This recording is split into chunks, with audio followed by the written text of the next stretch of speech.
ఈ అసలు ముచ్చట ఏంటంటే ఇది 40 లక్షల మందికి పిఎం కిసాన్ చూసిన తర్వాత ఇగో సేమ్ చూసి వాత సీఎం సాగు సంక్షేమానికి భారీ కోత అంటూ పిఎం కిసాన్ చూసి వాత పెట్టుకునే ప్రయత్నంలో కాంగ్రెస్ ప్రభుత్వం ఉందని చెప్తూ 40 లక్షల మందికి రైతు భరోసా కట్ అని చెప్తున్నారు. ఎందుకంటే ఇగో కాంగ్రెస్ రైతు భరోసా హామీ ఎకరానికి 15,000 రూపాయలు అమలుకు ఏటా నిధులు అవసరమయ్యే ఏంటంటే 24,000 కోట్లు. అయితే బీఆర్ఎస్ హయాంలో రైతు బంధు లబ్ధిదారులు 70 లక్షలు.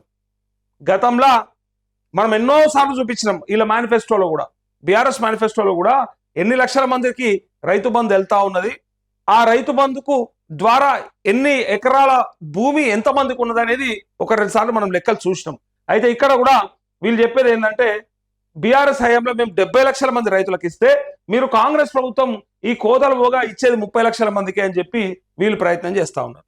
30 లక్షల మందికే ఇచ్చే ప్రయత్నంలో ఉన్నారని ఇది ఊహాగజనితమైన వార్తనే తప్ప ఇదేం పక్కా సమాచారం కాదు, గ్యారంటీ కాదు. కానీ ఇట్లా జరిగే అవకాశం ఉంటదేమో అని చెప్పి అనుమానంగా రాసినటువంటి వార్త. ఎందుకంటే ఇక రైతు భరోసా కట్ అంటూ సో పెట్టుబడి సాయం పుట్టి ముంచే దిశగా నిబంధనల కత్తి నూరుతున్న సర్కార్ అంటూ పిఎం కిసాన్ వస్తున్న వారికే రైతు భరోసా సాయం, రాష్ట్రంలో పెట్టుబడి సాయానికి అవే నిబంధనలు అంటూ ఇక్కడ పిఎం కిసాన్ ఎట్లయితే వస్తా ఉందో ఆ లెక్కలు తీస్తే దాని ప్రకారంగా అదే నిబంధనలు పెడతారట.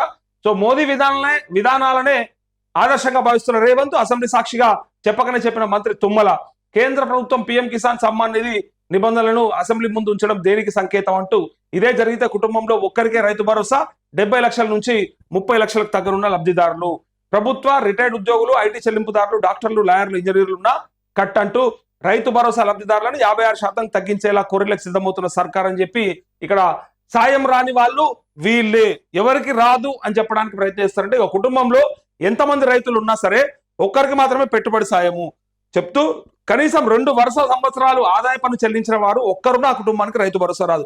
ఒక్కరున్నా సరే ట్యాక్స్ కట్టేటోళ్ళు అలా కుటుంబానికి రాదుట. ఈ కుటుంబాలకు కూడా రాదు. ఏ కుటుంబాలకు ప్రజాప్రతినిధులు, ప్రభుత్వ ఉద్యోగులు, పెన్షనర్లు, డాక్టర్లు, ఇంజనీర్లు, లాయర్లు, చార్టెడ్ అకౌంటెంట్లు, ఆర్కిటెక్ట్స్, ఇతర ప్రొఫెషనల్స్ అంటూ వీళ్ళకి సంబంధించి దాదాపు 40 లక్షల మంది రైతులకు రైతు భరోసా ఇచ్చే అవకాశం లేదని తెలుస్తోంది.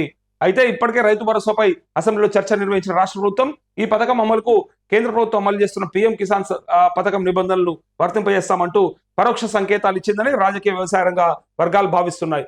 ఒకవేళ రాష్ట్ర ప్రభుత్వం రైతు భరోసాకు పిఎం కిసాన్ నిబంధనలు అమలు చేస్తే అర్హులైన రైతుల సంఖ్యలో భారీగా కోతపడే ప్రమాదం ఉంది.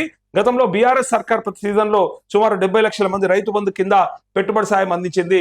కేంద్ర ప్రభుత్వం పిఎం కిసాన్ పథకం కింద 30 లక్షల మంది మాత్రమే పెట్టుబడి సాయం అందుతుంది. సో రైతు బంధు అర్హులతో పోలిస్తే పిఎం కిసాన్ అర్హులు 40 లక్షల మంది తక్కువ. అందుకే కాంగ్రెస్ సర్కార్ పిఎం కిసాన్ నిబంధనలు అమలు చేస్తే కనుక ఆ 40 లక్షల మంది రైతులకు పెట్టుబడి సాయం దొరకకుండా పోతుందని ఈ వార్త వచ్చింది. సో రుణమాఫీలో ఎట్లయితే సగం సగం చేసి విడిచిపెట్టిరని అంటా ఉన్నారో రైతు భరోసాలో కూడా అదే చేస్తారు తప్ప వీళ్ళు పెద్దగా చేసేదేమి ఉండదు. ఈ రైతు భరోసాలో కూడా కొరియబెట్టి లాస్ట్ కు అందరు రైతులకి అందించే ప్రయత్నం చెయ్యరు అని చెప్పి ఇక్కడ ఈ వార్త వచ్చింది.